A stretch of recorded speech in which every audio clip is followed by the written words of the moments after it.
The night before, Alina didn't sleep. Not because of the cold alone, although the cold was merciless, but because her body no longer allowed rest without calculation. Every movement hurt. Every breath felt heavier than the last. She was curled up beneath a closed storefront, cardboard pressed against the concrete. Her back stiff from hours, in the same position. She watched the reflection more than the street itself. Reflections were safer. They didn't judge.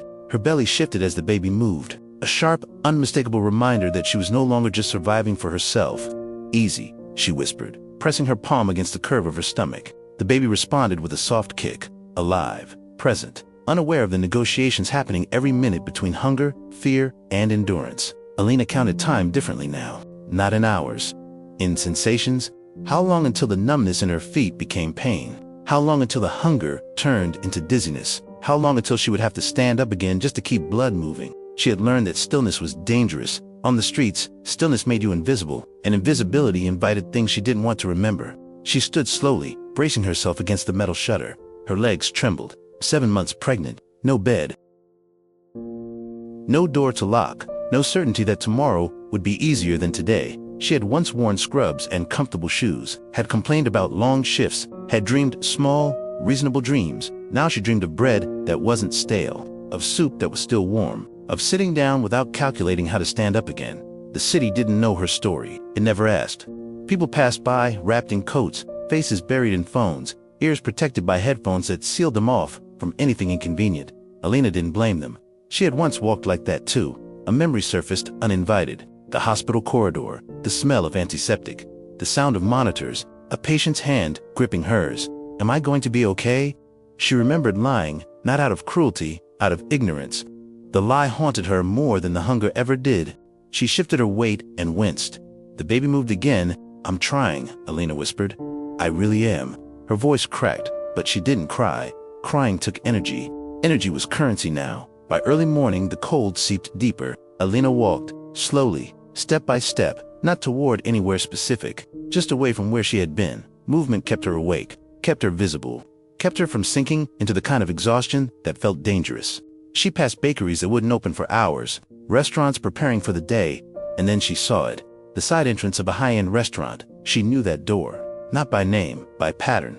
She had asked there before. Sometimes the answer was no. Sometimes no one answered. Once, someone had yelled. But sometimes something was left over. Alina stopped across the street and waited. She never stood too close.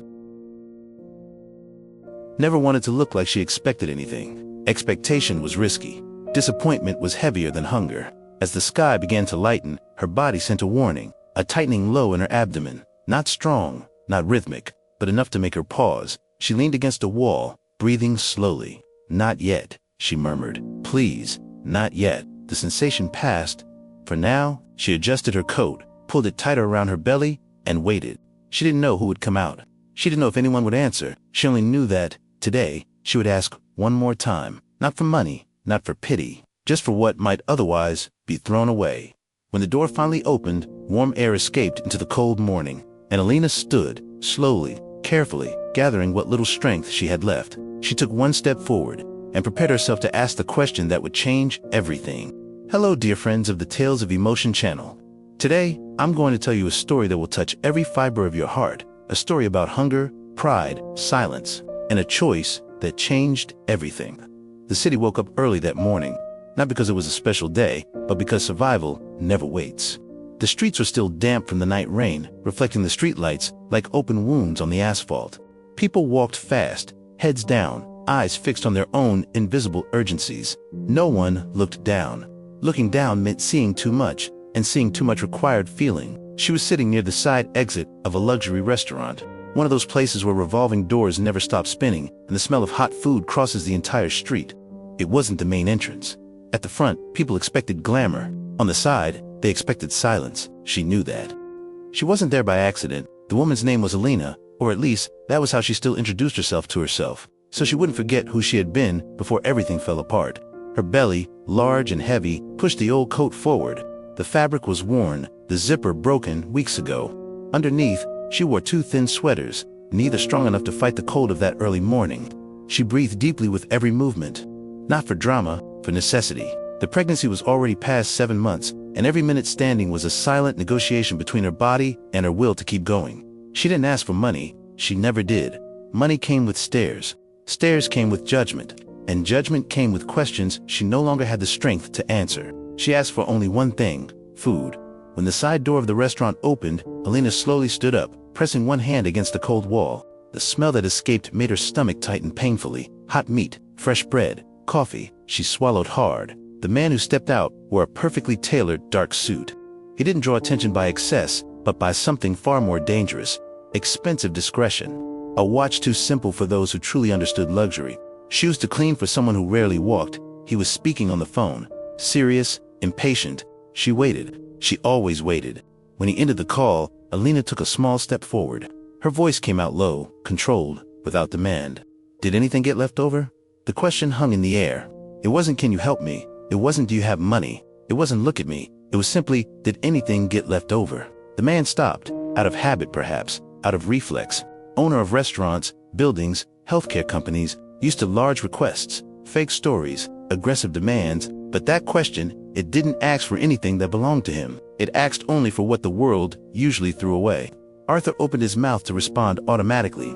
A polite no, a quick gesture, a step forward, but then he looked closer. It wasn't her clothes. It wasn't her messy hair. It was the way her arm instinctively crossed over her belly, as if shielding something from the cold, from his gaze, from the entire world. Arthur frowned. "You're pregnant," he said, not realizing he had spoken out loud. Alina nodded. 7 months, she replied. "I know it's not your problem." That sentence hit him in a strange way. It wasn't accusation. It was acceptance. She'd already decided before even hearing his answer that no one owed her anything. Arthur felt a discomfort that didn't match his organized life.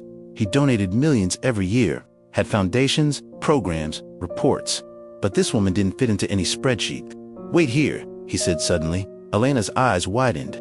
"You don't have to," she began, but Arthur had already turned back. He entered the restaurant without looking behind. Alina stood there, unsure if that moment had been real or just another empty promise. The cold reclaimed its space.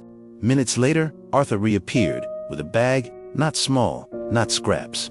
Hot food, carefully packed bread, fruit, water. As he handed her the bag, he noticed something that unsettled him even more. Alina was crying, not loudly, not to attract attention. She cried in silence, trying to control her body, as if she didn't want to take up too much space even with her emotions. "Thank you," she said. "Thank you so much." Arthur nodded, unsure what to do with his hands. He had done what he came to do. He should leave. But he didn't. Something held him there. "Do you have somewhere to stay?" he asked. Alina hesitated. That question usually came wrapped in judgment. "At night, yes," she replied. "During the day, I walk." Arthur felt an unexpected tightness in his chest. "You walk pregnant like this?" She shrugged, tired. Standing still hurts more. The answer echoed inside him. Arthur looked around. Expensive cars, bright storefronts, people passing without seeing. And for the first time in many years, something felt deeply wrong in that scene. Not her. The world. "What's your name?" he asked. Alina. Arthur took a deep breath. In that moment, he didn't know yet. But that simple question, asked by a woman invisible to almost everyone, was the beginning of the greatest rupture of his life. Because he was no longer looking at a pregnant beggar. He was looking at a choice he could no longer ignore. Arthur stood still for a few seconds after Alina thanked him and stepped away, carefully sitting on the cold step of the closed shop next door. He should have left. The driver was waiting. His phone vibrated with unread messages. The day was full, but he didn't move. He got into the car, closed the door, and didn't start the engine. Through the rearview mirror, he watched Alina open the bag with excessive care, as if afraid it might disappear if she moved too fast. He saw her take a deep breath before the first bite, as if preparing herself for something important. She didn't devour the food. She ate slowly, with respect. Arthur felt a discomfort he couldn't quite name. That didn't look like ordinary hunger. It looked like someone trying not to waste a rare moment of dignity. He turned off the car, got out again. "Alina," he called softly. She looked up immediately, alert. Life on the streets had taught her that help often came with humiliation or danger. "Yes," she replied, cautious. Arthur took a deep breath, as if crossing an invisible line. "There's a cafe nearby," he said. "It's not fancy, but it's warm. You can sit for a while, if you want." Alina frowned. "I don't have money," she said automatically. "You don't need it," Arthur replied. "I invited you." She looked around, as if searching for approval somewhere else. Then she looked at her belly. Her body was no longer handling the cold well. "Just for a bit," she agreed. They walked side by side. They didn't talk. The silence between them wasn't awkward, it was careful, like two people who didn't yet know which parts of themselves were safe to show. Inside the cafe, Arthur chose a discreet table against the wall. He ordered soup, tea, bread. Alina watched every movement closely, as if committing it to memory. "You don't have to do this," she said again. Arthur answered without irony. "I know." Still, she fell silent. After a few minutes, he asked, "Can I ask you something?" Alina nodded slowly. "How did you end up here?" She took her time answering, not because she lacked an answer, but because choosing where to begin hurt. "I was a nurse," she said finally. "I worked for years in a public hospital." Arthur looked up, surprised. "A nurse?" "Yes," she smiled faintly. "I liked what I did." Arthur waited. "When I got pregnant, things started going wrong," she continued. "The baby's father died in an accident. I tried to keep working, but I fainted a few times. My leave wasn't approved in time. The rent fell behind." She stirred the soup without eating. "The street doesn't happen all at once," she said. "It slowly arrives." Arthur felt a knot form in his chest. "Your family?" Alina shrugged. "Sometimes family is just an old address that no longer answers." Arthur didn't press further. When Alina finished eating, her color had improved slightly. She looked less folded into herself. Arthur knew he was about to do something that broke every rule he had built his life around. "I have an empty apartment," he said directly. "It's not charity. It's temporary. Until you get back on your feet." Alina froze. "No," she replied too quickly. "I can't." "You can," Arthur said calmly, "and you don't have to decide now." She looked at him directly for the first time. "Why are you doing this?" she asked. Arthur opened his mouth and closed it. The truth was too simple to sound acceptable. "Because today, you made me see something I've been ignoring," he said. Alina took a deep breath. "If I accept," she said, "you'll regret it." Arthur raised an eyebrow. "Why?" She placed her hand on her belly. "Because this child carries a truth many people don't want to hear." Arthur felt a chill run up his spine. He didn't know it yet, but that warning wasn't exaggeration. It was a boundary. Alina accepted the apartment 2 days later. She didn't accept it with relief. She accepted it with caution. She arrived carrying the same worn backpack, now slightly heavier because it carried something new: expectation. She stepped inside slowly, as if the floor might collapse beneath her feet at any moment. The apartment was simple, small, clean, a neutral sofa, a table, a bed neatly made with light-colored sheets. Nothing luxurious, nothing threatening. And yet, Alina felt her body react. Her hands were sweating. Her heart was beating too fast. "It's just for a while," Arthur said, noticing her silence. "You can leave whenever you want." She nodded, but they both knew it wasn't that simple. That first night, Alina couldn't sleep. The silence was different from the silence of the streets. On the streets, constant noise kept fear awake and alert. Here, silence made room for memories. She got up several times, checking doors, windows, the phone resting on the table. She felt safe, and that made her uneasy. For the first time in months, she didn't have to choose where to hide, and that required trust. She sat on the edge of the bed, her hand resting on her belly. "We'll be okay," she whispered, more like a promise than a certainty. Across the city, Arthur didn't sleep either. Seated in his glass-walled office, surrounded by cold light, he replayed everything Alina had told him. Nurse, hospital, a truth buried. He tried to rationalize. Maybe it's exaggerated. Maybe she misunderstood, but something inside him refused those easy exits. Arthur knew systems. He knew how errors were disguised, how reports were adjusted, how silence was bought, and he knew his own empire. The next morning, he requested old records from Klein Health. Nothing public, nothing official, just raw data. The response came too quickly. "Those files are no longer available," a director said over the phone. They were archived. Arthur frowned.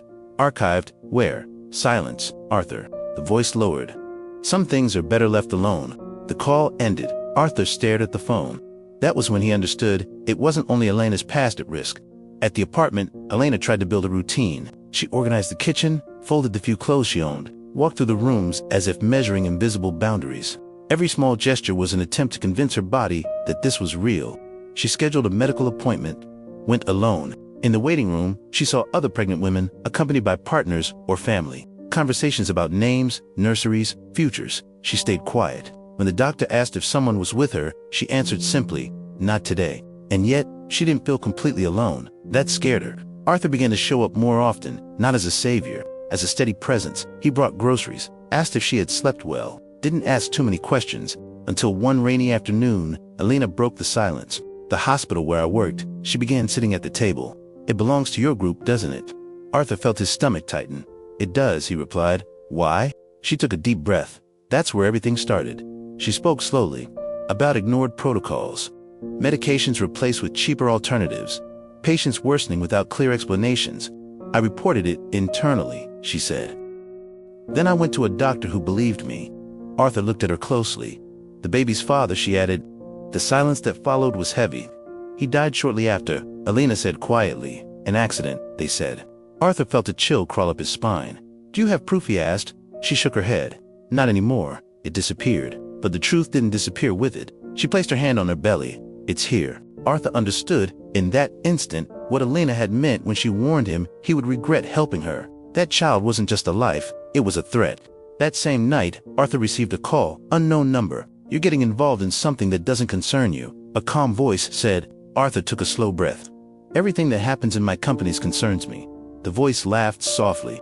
Not everything, especially now that you've decided to take in problems. The call ended. Arthur stood by the window. The risk had crossed the line of comfort, and there was no going back. Alina felt the first contractions that same night. Weak, irregular, but real. She tried to ignore them, as she had ignored so much before, but her body didn't allow it. She picked up the phone and called Arthur. He answered on the first ring. I'm on my way, he said, before she could explain. As she waited, Alina felt fear for real. Not of the pain, but of what would come after. Because at that moment, she knew, when this child was born, nothing would stay hidden anymore. Arthur arrived at the apartment before the ambulance. He found Alina sitting on the living room floor, her back against the couch, breathing with difficulty. Her face was pale, but her eyes remained alert like someone who had learned to endure. The contractions are coming faster, she said, trying to stay calm. Arthur knelt beside her without thinking. The ambulance is on its way, he replied. You did the right thing calling me. She gripped his arm tightly when the pain returned. She didn't apologize, she didn't explain, she simply held on. In that instant, Arthur felt something no contract, acquisition, or business victory had ever caused before. Absolute helplessness. At the hospital, Alina was placed under immediate observation. The doctor explained that stress could have triggered early contractions. It wasn't labor yet, but the risk was real. Arthur remained in the hallway, pacing back and forth. His phone wouldn't stop. Lawyers, directors, partners, he ignored them all, until one call made it through. Arthur Klein, he answered. You're asking too many questions, a male voice said, calm to the point of being unsettling. That usually leads to consequences. Arthur closed his eyes for a brief moment. Who is this? Someone trying to prevent bigger problems, especially now. Considering your companion. Arthur felt his blood turn cold. If you know where I am, he replied, then you know I don't scare easily. The voice let out a short laugh. This isn't about fear. It's about choices. Some truths are expensive, others cost lives. The call dropped. Arthur stood still, feeling the weight of the threat settle fully. It wasn't abstract. It wasn't symbolic. It had an address. It had a name. It had a belly. When Arthur returned to the room, Alina was sleeping, exhausted, one hand resting over her stomach. The monitor showed steady heartbeats. Life. Arthur sat beside the bed. For the first time, he didn't think in strategies. He thought in responsibility. He realized he had always believed power meant control. Now, he understood. Power meant choosing when everything could be lost. The next morning, Arthur called an emergency meeting at Klein Health headquarters. Nothing discreet, nothing internal. Directors entered tense, some already knew. Others pretended they didn't. Arthur placed a single document on the table. I want an independent audit, he said. Full, no filters. One director tried to smile. This is an overreaction. Arthur looked straight at him. An overreaction is what happens when the truth is shoved under the rug for too long. Silence fell instantly. Anyone with something to hide, Arthur continued, has until the end of the day to request leave. Two people stood up, without a word. Arthur watched. He felt no victory, only confirmation. Alina was released with strict orders for a complete bed rest. Arthur drove her back to the apartment himself. They know about you, she said, when they were alone. They'll try to make you stop. Arthur nodded. They already are. She took a slow breath. I never wanted to destroy anything, she said. I just wanted someone to listen. Arthur stepped closer. She closed her eyes. If something happens to me, it won't, Arthur interrupted. But if it does, I won't let this die. Alina opened her eyes, moved. At that moment, something shifted between them. It wasn't friendship. It wasn't debt. It was alliance. That night, documents began to leak.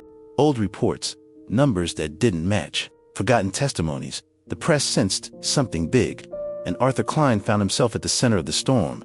Not as a hero, but as someone who stopped staying silent. The days that followed were marked by a strange combination of silence and noise. Silence inside the apartment, noise in the world outside. Alina spent most of her time lying down, following medical orders strictly. Her body demanded rest, but her mind refused to slow down. Every sound in the hallway made her hold her breath. Every unknown call made her heart race. She had learned that danger rarely announced its arrival. Arthur came by every day, sometimes early in the morning before meetings, sometimes late at night when the day seemed to have crushed him. He never arrived empty-handed. Fruit medication, simple books, never too many questions, never empty promises. "Did you sleep well?" he asked. "Enough," she replied. They both knew that enough was all she could offer. At the company, the atmosphere was different. Arthur felt the Empire's strain. Cold emails, canceled meetings, people avoiding his gaze. He recognized the signs. They weren't new, just more visible. "You're putting everything at risk," an old ally told him during a tense conversation. "This will destroy the name you built." Arthur answered calmly, "If my name only stands on silence, then it was never solid." The ally left without saying goodbye. That afternoon, Elena asked Arthur to sit closer. "I need to tell you something I haven't told you yet," she said softly. Arthur sat beside the bed. "When the doctor died," she began, "he didn't just leave reports, he left instructions." Arthur felt his chest tighten. "Instructions?" Elena nodded. He believed the truth needed time. That forcing everything out at once would bury it even deeper. She took a slow breath. "He said that when the baby was born, I should look for a specific person. Someone outside the system. Someone who wouldn't negotiate silence." Arthur frowned. "Who?" Elena looked straight at him. "You." The silence that followed was heavy. "He didn't trust me," Arthur said quietly. "He trusted what you could become," Elena replied. The weight of her words settled deep. That night, the pain returned, stronger, closer together. Elena tried to stay calm, but her body was no longer cooperating with delay. Arthur called the ambulance without hesitation. As they waited, Elena gripped his hand tightly. "If I don't make it," she began. Arthur leaned in. "Firm." "You will," he said. "And no matter what happens after this, I won't let this story be buried." She nodded, silent tears slipping down her face. "Promise." Arthur squeezed her hand. "I promise." At the hospital, doctors moved with controlled urgency. It still wasn't the final moment, but it was too close to ignore. "We need to be prepared," the obstetrician said. "Labor could begin at any time." Arthur sat again in the hallway. His phone buzzed. A short message, "No sender. You can still stop." Arthur deleted it. For the first time he felt no fear. He felt clarity. Outside, the press began connecting dots. Old accusations resurfaced. Names appeared linked to questionable decisions. And at the center of it all stood a pregnant woman who had only asked for food. Arthur understood, with painful precision, that this story had never been about money. It was about who had a voice, and who had always been silenced. Labor began shortly before dawn. There was no dramatic announcement, no chaos, just a quiet shift in Elena's body, as if something had decided that the time had finally come. Arthur was beside her when the doctor confirmed it. "We can't delay any longer." Elena closed her eyes for a moment, not in fear, in acceptance. She had spent months fighting just to survive. Now, she had to trust. The delivery room was too bright, too cold, too impersonal. But when the first strong contraction hit, Elena stopped noticing any of that. She focused only on breathing. Arthur stayed close, holding her hand, feeling the pressure increase with every wave of pain. He had never felt so useless and so present at the same time. Hours passed. Time lost its shape, until finally, the cry filled the room. Strong, clear, undeniable. A baby girl, small, red, alive. The doctor smiled. "She's doing great," Elena cried openly, without trying to stop herself. Arthur felt the air leave his lungs for a brief second, not from explosive emotion, but from something deeper, absolute relief. When the baby was placed on Elena's chest, everything seemed to stop. "Hi," Elena whispered. "You made it." Arthur turned his gaze away, respecting a moment that didn't belong to him, but something inside him changed forever. The news broke 2 days later. Documents surfaced. Reports were cross-checked. Forgotten testimonies came forward. The name Klein Health appeared in the headlines, no longer protected by silence. Arthur gave short interviews, clear, direct, no exaggerated defense. "If this happened under my leadership," he said, "then it's my responsibility to fix it." Some didn't believe him, others applauded. None of it mattered. The system was exposed, and there was no way to bury it again. Arthur lost contracts, lost longtime allies, lost invitations that had once been guaranteed. But he gained something he had never had before, peace when he slept. Elena left the hospital with her daughter in her arms. She didn't return to the streets. She didn't return to fear. Arthur didn't save Elena. He simply refused to look away once he finally chose to see. Months later, a new center opened quietly. No plaque with his name, no grand announcement. Just a simple place for women, too invisible to the world. Elena worked there. The little girl grew surrounded by voices, not silence. Arthur visited sometimes, quietly, without speeches. and whenever someone asked how it all began, Alina would smile softly and answer with a simple question. She would pause, then repeat, "Did anything get left over?" The city didn't explode when the truth came out. There were no riots, no dramatic collapse. What happened was quieter and far more painful. Arthur noticed it first in the silences. The invitations that stopped coming. The meetings that were suddenly rescheduled. The phone calls that went unanswered. People didn't confront him. They simply withdrew. Power, he learned, rarely attacks directly when it's exposed. It isolates. At Klein Health, the audit process moved slowly and relentlessly. Files were reviewed line by line. Old contracts resurfaced. Decisions once justified as efficiency were reclassified as negligence. Arthur attended every session, not to control, to witness. Some executives resigned before being questioned. Others stayed, pale and defensive. A few tried to bargain. "You don't understand the scale of what you're destroying," one of them said. Arthur answered calmly, "I understand exactly what was destroyed first." Public opinion split. Some praised him for doing the right thing. Others accused him of acting too late. Arthur accepted both, because neither changed the reality that mattered most. Alina spent the first weeks after leaving the hospital in quiet recovery. Not physical, that part healed slowly. Emotional, the baby slept often, unaware of the storm that had preceded her arrival. Alina watched her breathe, rise and fall, alive. Every time, it felt unreal. At night, Alina sometimes woke suddenly, heart racing, convinced she was still outside, that the walls would disappear, that the floor would turn cold. Arthur noticed he didn't comment. He simply stayed. One afternoon, Alina finally spoke. "I still expected to be taken away," she said softly, holding the baby. "This safety quiet." Arthur nodded. "That doesn't disappear overnight, does it ever?" she asked. Arthur didn't answer immediately. "Not completely," he said, "but it loosens its grip." Alina looked down at her daughter. "I want her to grow up without learning how to disappear." Arthur felt the weight of that sentence settle deep. The center opened 3 months later. No press release, no ribbon cutting, just doors. The building had once been something else, an abandoned structure no one had cared to notice. Now, it held light, warmth, and space. Alina walked through it slowly on the first day. Her daughter rested against her chest. People greeted her naturally. No pity, no reverence, just presence. Arthur came later, not as a founder, as a visitor. He watched from the back as Alina spoke with another woman, younger, frightened, visibly pregnant. Alina didn't give advice. She listened. Arthur recognized that posture. It was the same one Alina herself had needed when no one offered it. Financially, Arthur's world continued to shrink. Assets were restructured, partnerships dissolved, entire branches were sold. He didn't fight it. Money returned to its proper size, tool, not shield. It was from years ago, him standing at a gala, smiling, surrounded by people who no longer answered his calls. He felt nothing, no anger, no nostalgia, just distance. He placed a photo face down in a drawer and closed it. Alina began working at the center full-time, not as a symbol, as herself. Some days were hard, some stories were too close to her own. But every time she considered stepping back, she remembered the night before everything changed. The cold, the hunger, the question.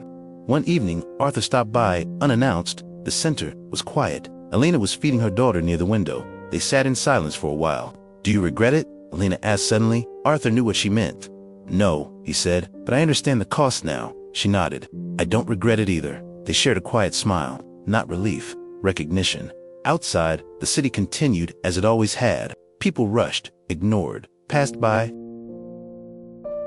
But somewhere inside that motion, something had shifted. Not loudly, not permanently, but enough. Arthur left the center that night and walked instead of driving. He passed restaurants, shops, reflections in glass. He wondered how many lives brushed past each other every day without seeing, and how fragile the line was between asking and ignoring. Back at the apartment, Alina put her daughter to sleep. She whispered something only the child could hear. "You were never invisible." The baby slept on, unaware, safe. Arthur stood at his window later that night. The city lights flickered. He realized something quietly, without triumph. The most important thing he had done wasn't exposing a system. It was answering a question. And somewhere, tomorrow, someone else would ask, and someone else would choose whether to look.